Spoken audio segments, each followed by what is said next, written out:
Assalamualaikum warahmatullahi wabarakatuh. Kami dari kelompok 2 ingin menjelaskan tentang perkembangan kehidupan politik, ekonomi, sosial, dan budaya bangsa Indonesia pada masa demokrasi liberal. Pada masa demokrasi liberal dan demokrasi terpimpin, keadaan politik di Indonesia juga mengalami banyak perubahan.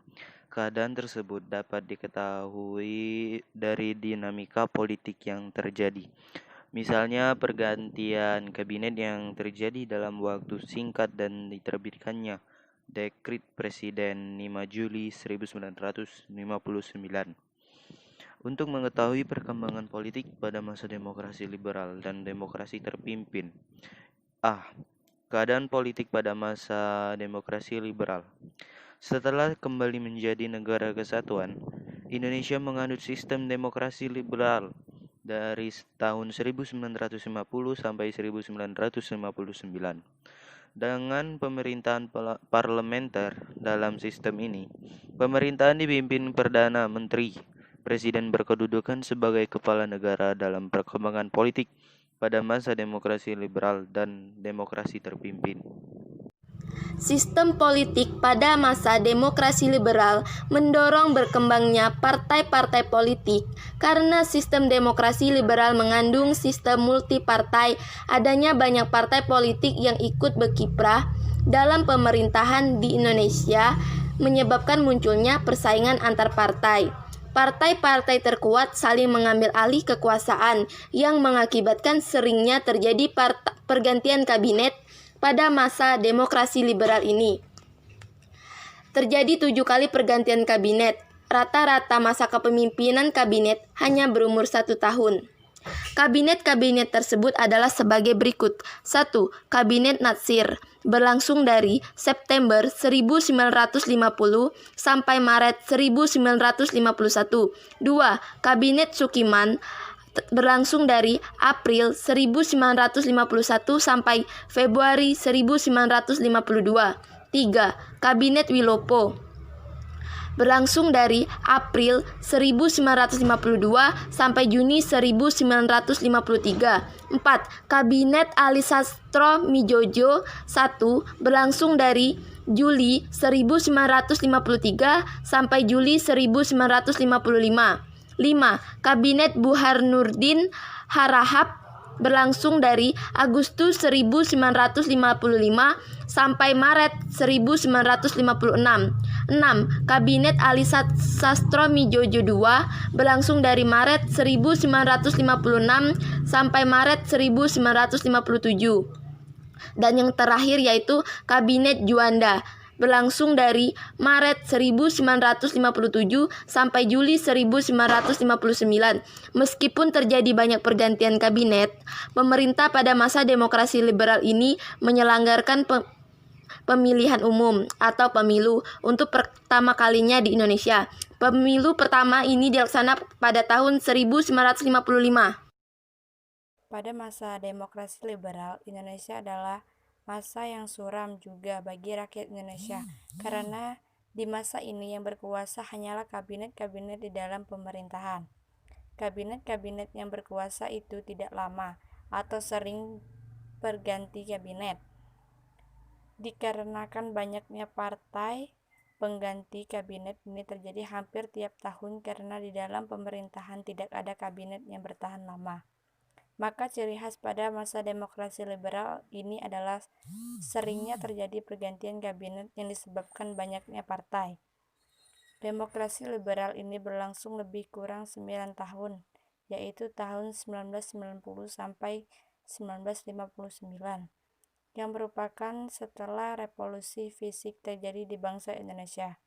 Adapun kabinet yang berlomba untuk mendapatkan kursi dalam pemerintah adalah Kabinet Natsir 1950 sampai 1951, Kabinet Sukiman 1951 sampai 1952, Kabinet MR Wilopo 1952 sampai 1953, dan Kabinet Ali Sastroamidjojo 1953 sampai 1955. Meski semua dari kabinet ini pernah menang dan menduduki kursinya, namun semua itu tidak pernah lama jatuh lagi dan digantikan oleh kabinet selanjutnya. Pada masa demokrasi liberal, para elit politik sibuk dengan kursinya atau jabatannya, sehingga rakyat Indonesia merasa kesulitan yang disebabkan oleh beratnya perekonomian dan gangguan keamanan. Tidak hanya itu saja, bahkan pada masa demokrasi liberal ini, itu juga mendapat kesulitan dalam pemerintah yang sehingga menyebabkan demokrasi ini mundur. Pada masa demokrasi liberal, yang merupakan sering terjadinya pergantian kabinet, juga diadakan pemilu yang pertama di dalam bangsa Indonesia. Pemilihan umum pertama ini terjadi antara 29 September 1955, digunakan untuk memilih anggota DPR, dan 15 Desember 1955. Pemilu dimanfaatkan untuk memilih konstituente. Meski pemilu satu berjalan dengan sukses, namun sistem pemerintahan juga tetap bisa berubah karena para penguasa hanya mementingkan pribadi dan partainya masing-masing. Keadaan yang demikian membuat masyarakat frustasi karena apa yang diharapkan dari pemilu ini tidak juga dapat oleh masyarakat. Ekonomi, kehidupan ekonomi pada masa demokrasi liberal. 1. Permasalahan ekonomi pada masa demokrasi liberal, yaitu permasalahan dalam jangka pendek, yakni pemerintah wajib mengurangi jumlah uang yang beredar dan memperbaiki kenaikan biaya hidup. Permasalahan dalam jangka panjang, yakni pertambahan penduduk yang tak terkendali dan kesejahteraan penduduk yang relatif rendah. 2. Kebijakan pemerintah untuk mengatasi permasalahan ekonomi pada masa liberal. Gunting Syafruddin. C. Nasionalisasi De Java Bank. Kebijakan yang berlaku adalah perubahan status De Java Bank menjadi Bank Indonesia sebagai bank sentral dan bank sirkulasi diumumkan pada tanggal 15 Desember 1951 menurut UU Nomor 24 Tahun 1951. D. Pembentukan Biro Perencanaan Negara. Diciptakannya pada masa Kabinet Ali Sastroamidjojo I, bertugas merencanakan pembangunan jangka pendek sehingga hasilnya belum bisa dinikmati langsung oleh masyarakat. Dampak tidak adanya stabilitas atau keseimbangan politik karena masa kabinet yang terlalu singkat, menyebabkan penurunan drastis ekonomi, inflasi, dan lambatnya pelaksanaan pembangunan.